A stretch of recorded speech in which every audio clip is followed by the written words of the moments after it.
Swaminithi Namine. Namaste Saraswate Deve Gauravani Pracharine. Nirvisesha Shunyavadi Paschadadeshadarine. Jai Shri Krishna Chaitanya Prabhu Nityananda Shri Advaita Gadadhara Shri Vasadi Gaur Bhakta Vrinda. Hare Krishna Krishna Krishna Hare Hare Hare Rama Rama Rama Hare Hare. Hare Krishna everyone. So today a lot of devotees are here in the temple in person because everybody is engaged in doing a lot of services for Janmashtami. So today what we'll do is we'll have some discussion for a few minutes, continue our discussion from yesterday where we left, and after that we'll have some quiz, Kahoot quiz. So in the meantime, the devotees, they can download the Kahoot app and we'll share the more details. Okay. So yesterday we were discussing about the qualities of Krishna. So as I mentioned that Rupa Goswami, one of the Acharya in Vaishnava Gaudiya Sampradaya, he has mentioned 64 qualities of Krishna. So we could discuss the 5 of those qualities. We'll try to discuss a little more, few of them. We won't be able to discuss so many because we don't have much time. So yesterday we saw that Krishna his bodily limbs are all attractive. He is very beautiful, which is called the Suramya Anga, beautiful bodily features. And then second one is marked with all auspicious features. And then third is he is pleasing. And then he is very effulgent. And then he is very, very powerful. So these are the qualities that we discussed yesterday. Now let us talk little more qualities. So the next quality is, it is called Vasanvita. Vasanvita means Krishna is ever youthful. So Krishna, he never becomes old. Like we see here in this material world, the characteristic of this material world is Janma Mrityu Jara Vyadi. So this old age is one of the feature of this material world. But Krishna is not like, he doesn't go through all this. He is ever youthful. Right? So Krishna always remains in this is called the different stages of life, like, the Paganda stage, and then he becomes the Kishore Avastha. So Krishna, he always remains in the Kishore Avastha, means always youthful. In fact, when Krishna was there in the battlefield, he was 125 years old. He was having even the grandchildrens. But Krishna is not shown there as some old man, some old grandfather kind of a figure, but he is still very young.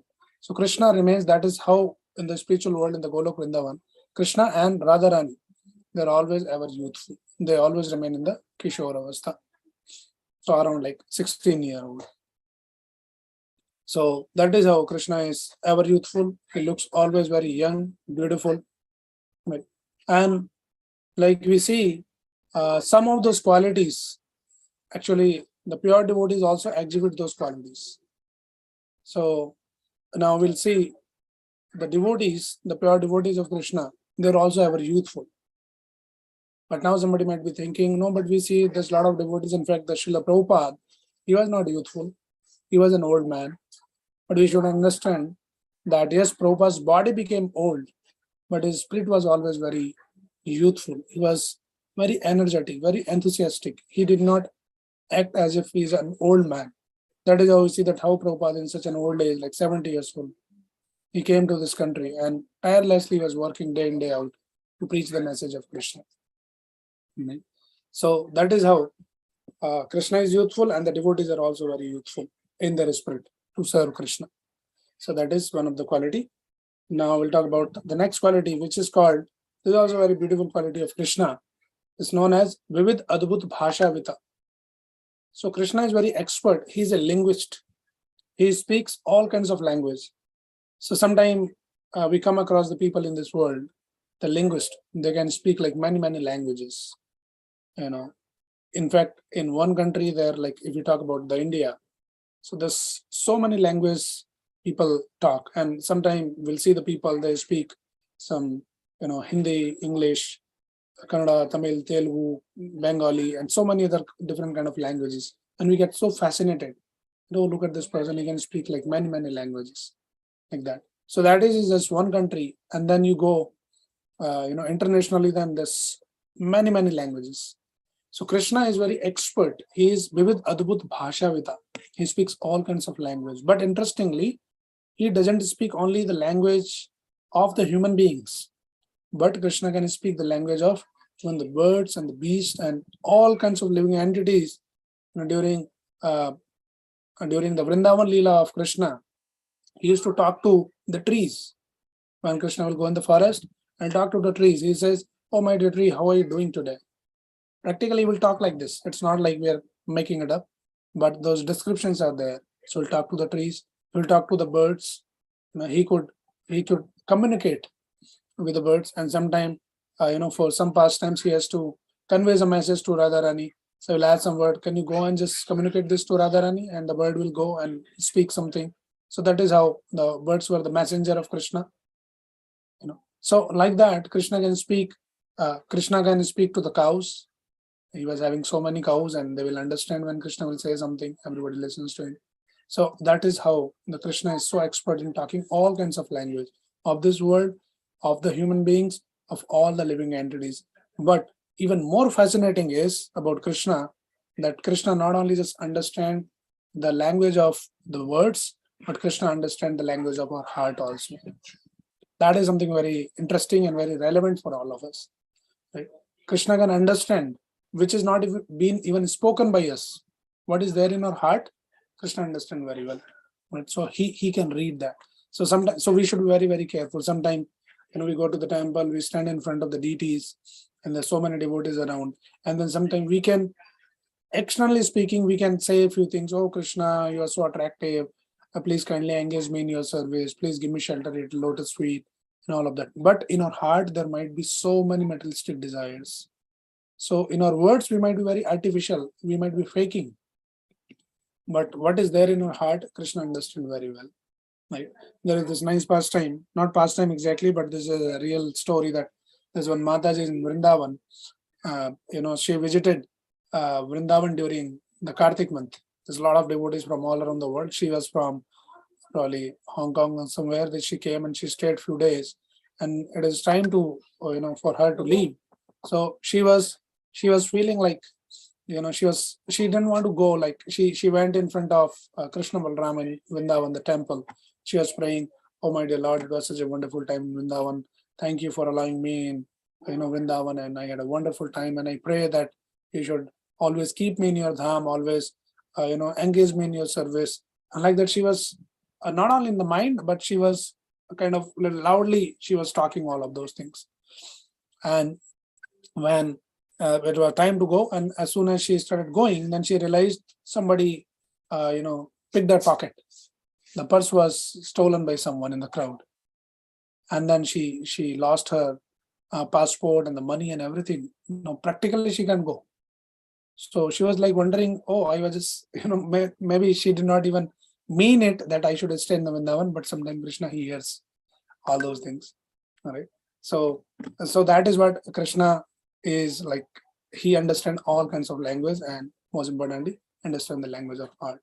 So that is one of the quality of Krishna. And another quality, which is Satyavakyavita. Krishna is always Satyavakya, means he always speak truth.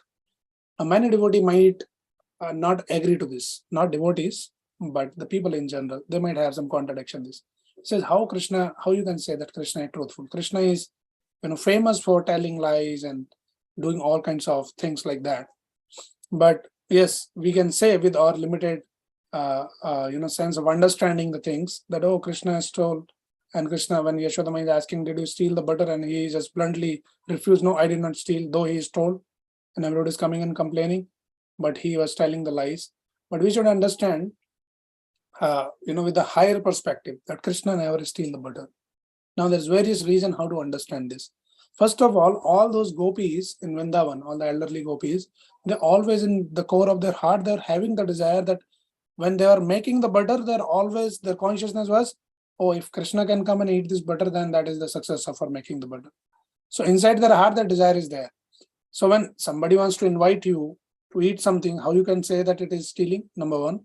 Number two, Krishna is Bhoktaram Yagdapsam Sarvaloko Maheshwaram. So he is the supreme enjoyer. He is the owner of everything. Everything belongs to him. When something, for someone, everything belongs to that person, then what that person can steal? So when Krishna is taking something, he's not stealing. Actually, that belongs to Krishna only. So when it belongs to him, how we can say that he's stealing that? Right? So actually speaking, when Krishna is saying that I did not steal the butter, it means Krishna is speaking truth. To us, it looks like he's telling lies. And for the sake of those pastimes and to enhance the rasa, that sometimes those gopis will come and they'll complain to Yashodamai, and Yashodamai will also try to chastise Krishna and ask, okay, tell me the truth, did you eat or not? So that gives the the rasa and enhances the nectar in the pastime. That is for the sake of pastime. But in tattva, in the truth, Krishna never stole the butter like that, right? And then Krishna says another thing like Name Bhaktya Pranashyati, like my devotee never perishes. Now, somebody who reads the Bhagavatam and various scriptures, then we can quote various examples wherein we can say contradictorily, like, oh, you say Krishna devotee never perishes, but we can quote like Gajendra. Gajendra was cursed. He was a king, and then he was cursed by a sage, and he became like the elephant. So why didn't Krishna protect his devotee, the king, right? And then we see another example of Chitraketu. Right? Chitraketu was also falsely accused, and then finally he was cursed by Parvati Devi. Somebody says, oh, that Krishna did not protect even Chitraketu also, and because of that curse, he has to become the demon in the next life. So what worse can be in the case? So why Krishna did not protect? And like Jada Bharata also, we see that how he got fascinated, and then later in the next life, he has to become like into the body of a deer. He says, see, from the human being, he degraded to the animal. So how you say that that Krishna protect the devotees? Now we should understand it more deeply. Superficially, we can quote all those things, but then our acharyas explain that when Krishna says that my devotee never perishes, Krishna doesn't really talk about the body, the protecting the body, but Krishna says as a soul, which is your real being, you will never be lost. I'll always take care of your soul. So even when this king became the Gajendra, he, externally speaking, he degraded from human form to animal form. But then we'll see that how in the Gajendra, he was having more devotion. He could even remember the Lord, even in that animal form of life, and he could offer the prayers, wonderful prayers. And then those prayers are so wonderful, which has been recorded in the Srimad Bhagavatam. And that becomes such a wonderful subject matter for all the great devotees to read and understand and contemplate and relish and implement all of those things. So it's not an ordinary thing. So Krishna took care. And the Chitraketu also, though he degraded to the demon, but in the Srimad Bhagavatam, you will read when there is a fight between this Indra and this demon, right? Vritrasur, he became Vritrasur in the next life. So the position of Vritrasur is more glorified than the Indradev, who is a demigod. So though he was in the form of the demon, but he was still a great devotee, and he was very clear in his understanding. And he is telling Indra that why you are hesitating, please take your sword and just fight and kill me. No, like that. And he could remember. And he offers the beautiful prayers. So that is how we see that. And in fact, the Jada Bharata also, though he was in the form of the deer, but still he could remember the Lord. So that is what is Krishna's promise, that Name Bhaktya Pranashyati, my devotee never perishes, I will take care. So that is how we should understand all of those things under the guidance of the bona fide acharyas, the spiritual masters, Srila Prabhupada, and all the Goswamis. They have given us the explanation to understand. Otherwise, you might get confused. It sounds very contradictory, like, oh, simply they're saying something is all truthful. It's not truthful, right? Okay, so we'll go to the next quality, which is it's called the Preamble. Preamble means Krishna talk very pleasingly. He is very expert. He talks very sweetly.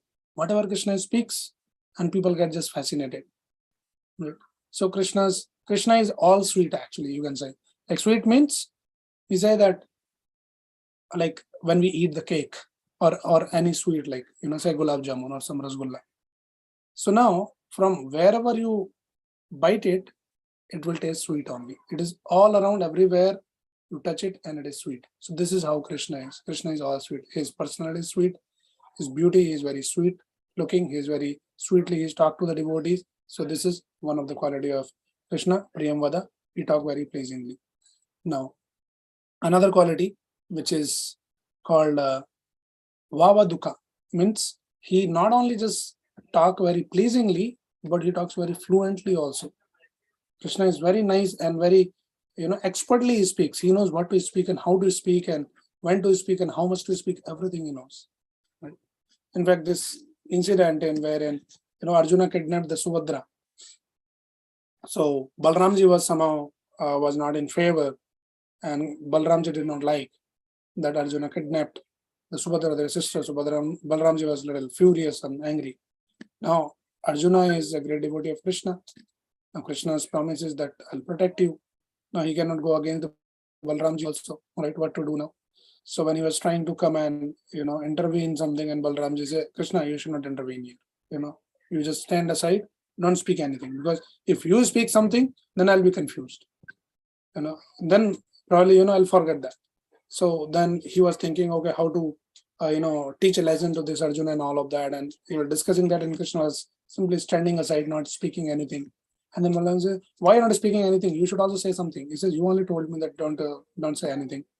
So he says, okay. So that is how when Krishna speaks something, he convinces the people.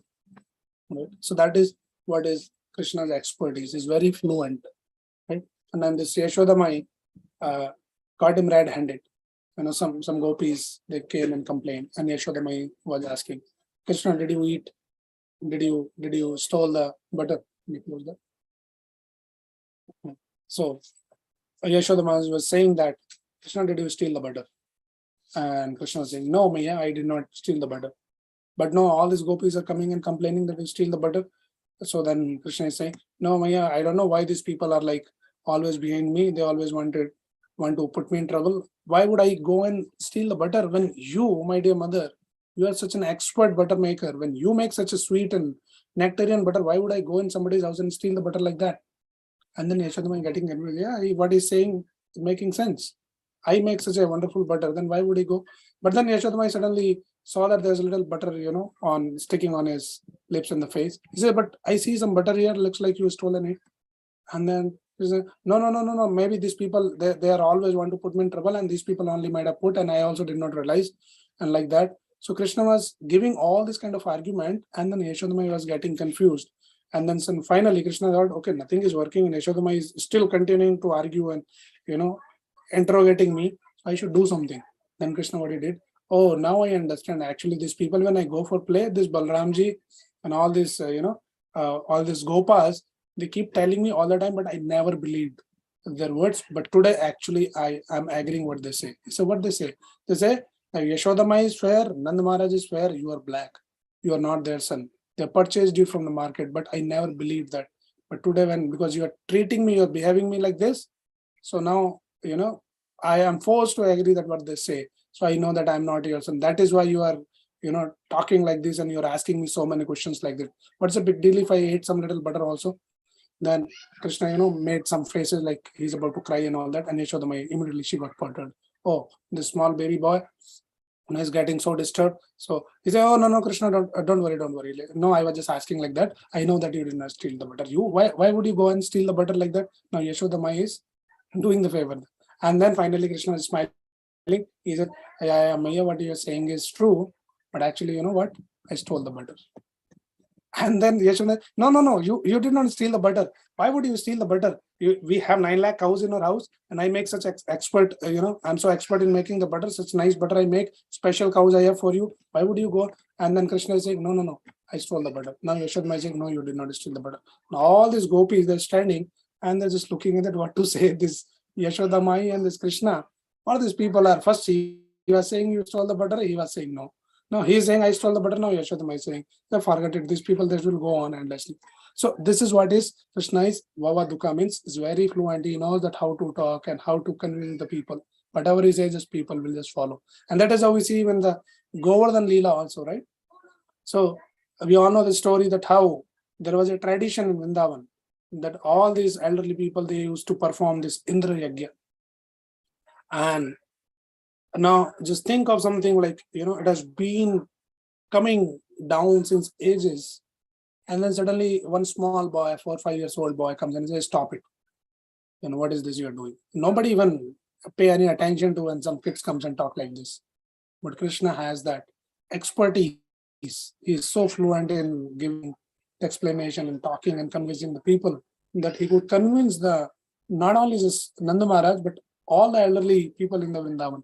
And they agreed to his proposal that we should not do this Indra Yagya, rather we should worship the Govardhan. So that is Krishna's expertise. Right? So this is what is Krishna's one of the quality, Bhavaduga. Okay, so and we'll talk probably the last quality of the day, and we'll close with that. Okay, so Krishna is known as Buddhiman. Now, this is also we see a lot of Buddhiman people. Buddhiman means highly intelligent. So we see the people, they're very intelligent, very smart. But Krishna is super intelligent. Right now, we can understand this quality of Krishna in so many ways. Like if you look at the creation of Krishna, so intelligent creation, everything is so intelligently designed in the creation. Right?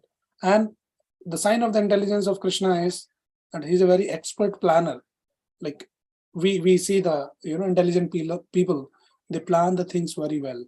Things works very smoothly as per their plan. And they say, oh, very intelligent person. He plans the things so nicely and everything goes so smoothly. But Krishna is very, very expert planner. And it's very difficult to understand Krishna's plan at times. Because he is all knower. He knows everything.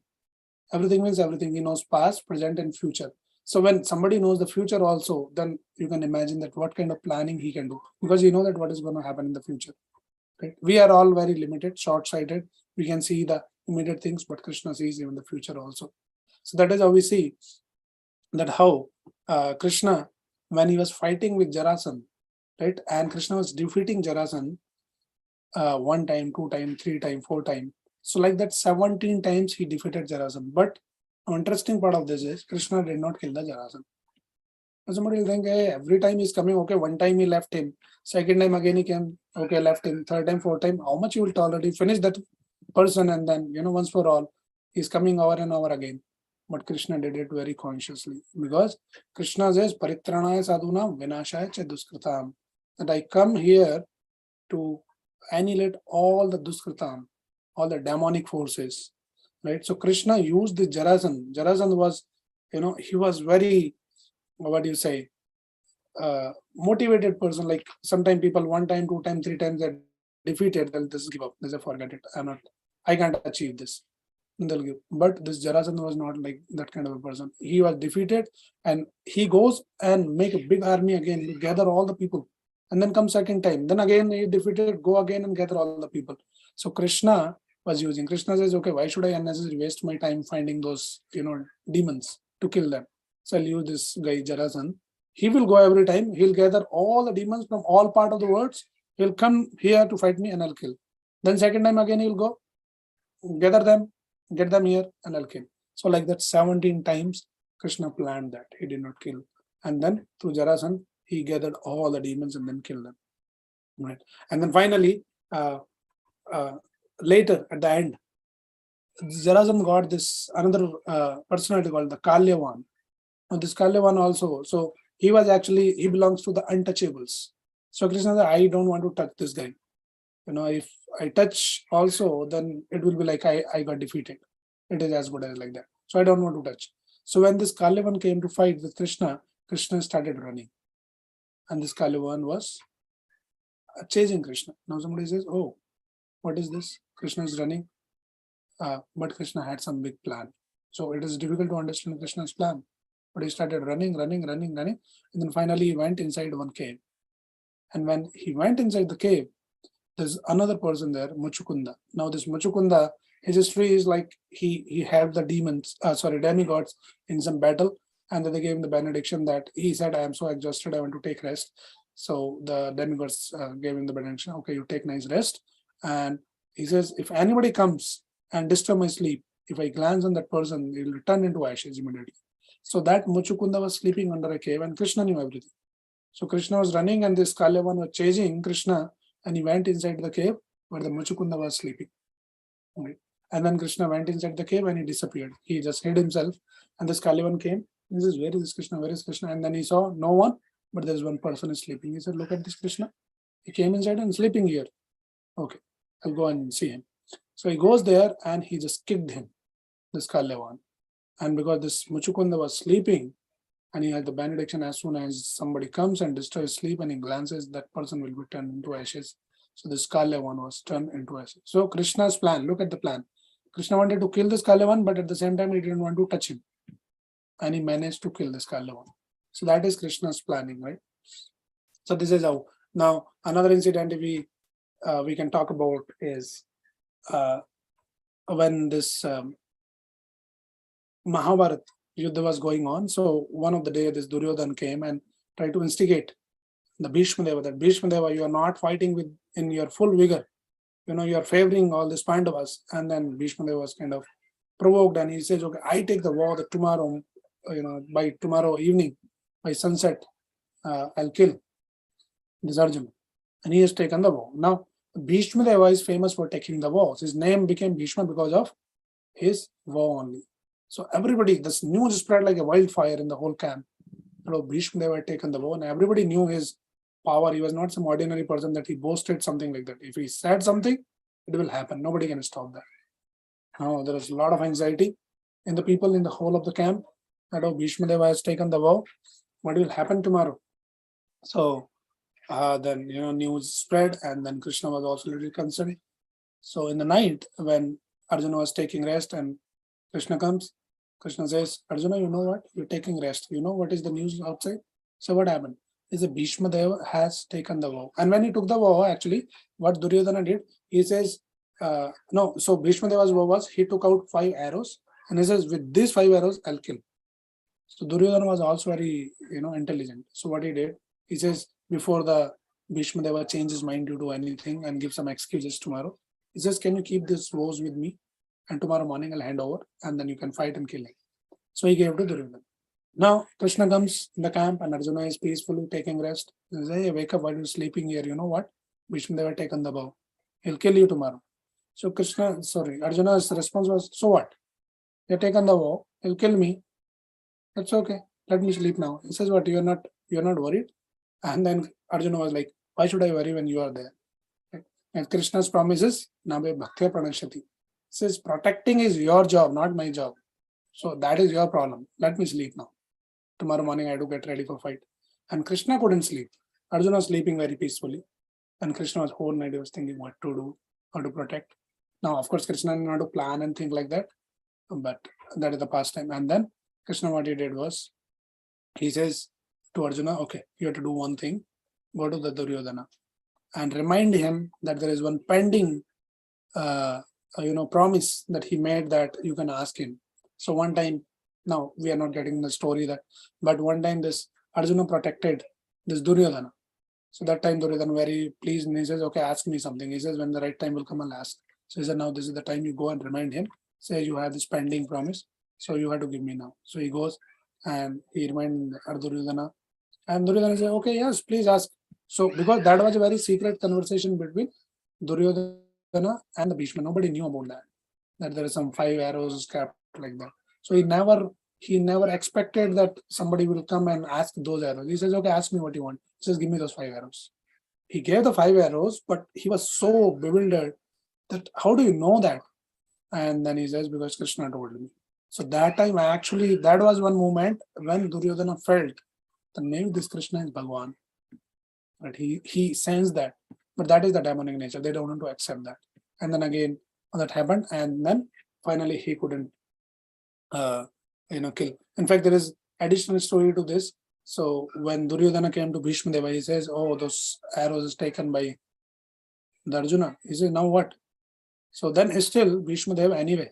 So what I'll do is, I'll still bless your wife. I'll give her the benediction. So send your wife tomorrow during Brahma Muhurta. And I'll bless her with, like Saubhagyavati, and so like nothing happens to your husband. So now Bhishma Deva chanting the mantra, he was doing some tapasya, and he says tomorrow morning that Duryodhana's wife will come, and when I will bless, then nobody can touch the Duryodhana, nobody can harm the Duryodhana. So these are the power of those great persons. If they bless like that, then nothing happens to them. So, okay, now Krishna again knows everything. So Krishna comes to Draupadi, say Draupadi, at the mid of the night, he says, please get up, come, follow me. He said, what happened? Why are you taking me? He said, no, come. I have something important. So Draupadi started following Krishna, and Krishna goes where the Bhishma Deva was, staying in his house. And then Bhishma Deva was doing some tapasya and chanting the mantras and getting the power to bless. So when they're going, and when before they're getting in, so Krishna knows everything, because sometime these women, they wear that ankle belts, anklets, and then it rings so somebody can hear. So he says, and then all those slippers and everything. Krishna says, okay, remove all your slippers and everything. Silently you should enter. And Krishna took the slippers off, dropped in the hand. And he says, okay, now follow me. And then Krishna goes and says, okay, now the Bhishma Deva is sitting there. Just put that, cover your face with the gungat, like that. And then she just followed Krishna, what Krishna said, and she covered her face, and she goes and then offer the obeisances to Bhishma Deva. And then Bhishma Deva had expected that Duryodhana's wife is coming, but he was little, this thing also, that why she came so early. She was supposed to come at Brahmurta, but anyway, this Duryodhana is like very restless guy. He is always into, his behavior like that. So maybe he might have sent her a little early. Anyway, she has come. So then Bhishma Deva has blessed Draupadi that Saubhagyavati Bhava, and all of those kind of good blessings are given. And at the end of the blessing, he realized that, oh, she is Draupadi. And he says, how come you are here? And then Krishna was standing and smiling there. Right. So that is what is Krishna's plans are. Right? So his plans never fails. So that is why Krishna is known as Buddhiman. He is very, very intelligent, very Buddhiman. So like that, there's various qualities. So we discussed around like 11 qualities so far. We won't be able to cover all the qualities, but yeah, maybe in some other time we'll discuss more qualities. Okay, so this is the end of our discussion today. And then in fact, this is the end of our series of Lilamrita also today. Exactly, it is not the end, but as we'll continue in some other time. So tomorrow we are celebrating this Janmashtami festival. There's a grand celebration, and a lot of preparations are going on, very lively atmosphere in a temple. So those who are here, please do come and join and enjoy, and we'll continue. We'll come up with some new series and some new